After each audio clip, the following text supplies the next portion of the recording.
Hello everyone, welcome back to the channel. In this video, I'm going to walk you through an easy step-by-step guide on how to delete all emails in Proton Mail on Proton website.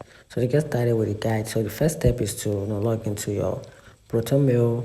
So just go to the mail.proton.me, then sign in with your Proton Mail's credentials, with your username or your email together with your password.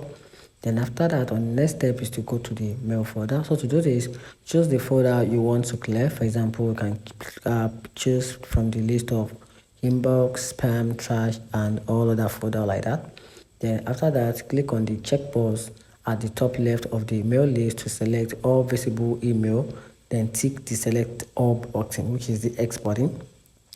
So the conversation in the folder name appears above all the name list. Then select everything in the folder.